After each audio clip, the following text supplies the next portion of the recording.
পবিত্র রমজান মাসের প্রতিটি মুহূর্ত বরকতময়। পুরো মাস এবাদতে অতিবাহিত করেন মুসলমানেরা।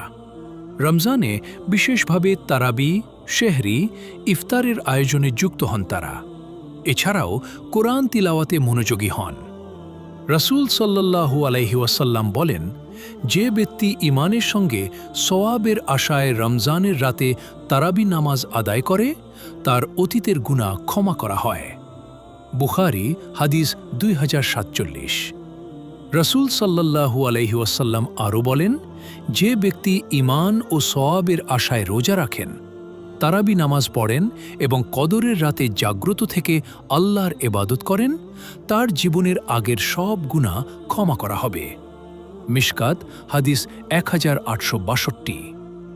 রাসূল সাল্লাল্লাহু আলাইহি ওয়াসাল্লাম বলেছেন, আহলে কিতাব তথা ইহুদি, খ্রিস্টান আর মুসলমানদের রোজার মধ্যে শুধু সেহরি খাওয়াই পার্থক্য, অর্থাৎ তারা সেহরি খায় না আর আমরা সেহরি খাই।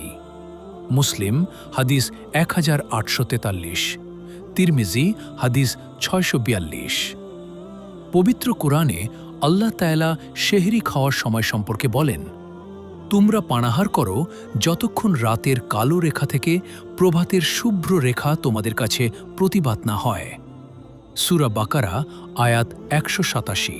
সেহরি অত্যন্ত বরকতময় খাবার। রাসূল সাল্লাল্লাহু আলাইহি ওয়াসাল্লাম বলেছেন, তোমরা সেহরি খাও, কারণ সেহরিতে বরকত আছে। বুখারী হাদিস 1923।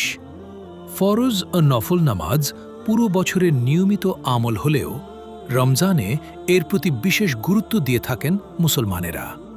অনেকে পুরো বছরে কখনো কখনো নামাজ আদায়ে গড়িমসি করলেও রমজানে নিয়মিত নামাজ আদায় করেন। মহানবী সাল্লাল্লাহু আলাইহি ওয়াসাল্লাম বলেন, কিয়ামতের দিন সর্বপ্রথম বান্দার কাজগুলোর মধ্যে নামাজের হিসাব নেওয়া হবে। যদি সঠিকভাবে নামাজ আদায় করা হয়ে থাকে, তবে সে নাজাত পাবে এবং সফল কাম হবে। যদি নামাজ নষ্ট হয়ে থাকে, তবে সে ব্যর্থ ও ক্ষতিগ্রস্ত হবে। রোজা পালনকারী এবং কোরআন পাঠকারীর জন্য রোজা ও কোরআন বিশেষ সুপারিশ করবে। বর্ণিত হয়েছে, সেদিন সিয়াম ও কোরআন বান্দার জন্য শাফায়াত করবে। রোজা বলবে, হে আমার রব, আমি এই বান্দাকে দিনের বেলায় খাদ্য ও পানীয় থেকে বিরত রেখেছি, কাজেই তার পক্ষে আমার শাফায়াত কবুল করুন।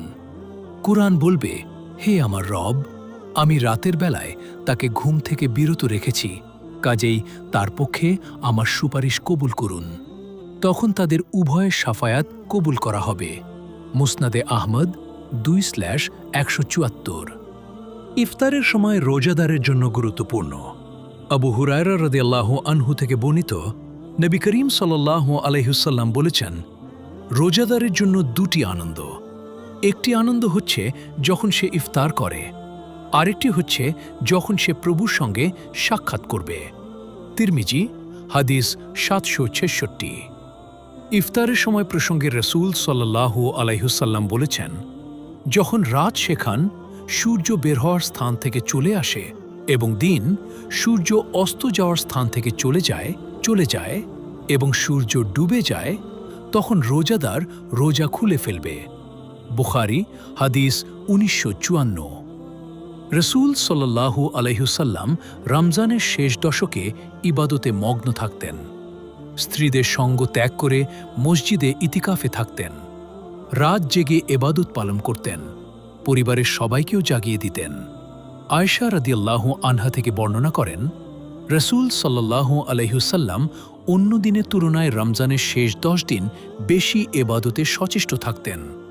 বুখারী হাদিস 1113, মুসলিম হাদিস 1169। শবে কদরের আরবি হল লাইলাতুল কদর তথা সম্মানিত রাত। লাইলাতুল কদরের রাত হচ্ছে 1000 মাসের চেয়ে উত্তম রাত। আম্মাজান হযরত আয়েশা সিদ্দিকা রাদিয়াল্লাহু আনহা বলেন, আল্লাহ রাসূল সাল্লাল্লাহু আলাইহি ওয়াসাল্লাম রমজানের শেষ দশকে ইতিকাফ করতেন এবং বলতেন, তোমরা রমজানের শেষ দশকে লাইলাতুল কদর অনুসন্ধান করো। আল্লাহ তাআলা কুরআনুল কারীমে সূরা কদরে ঘোষণা করেছেন, লাইলাতুল কদর হাজার মাসের এবাদতের চেয়েও উত্তম। সহি বিশুদ্ধ হাদিস থেকে জানা যায় যে লাইলাতুল কদর রমজানের শেষ 10 দিনের যে কোনো বিজোড় রাত্রিতে হয়ে থাকে।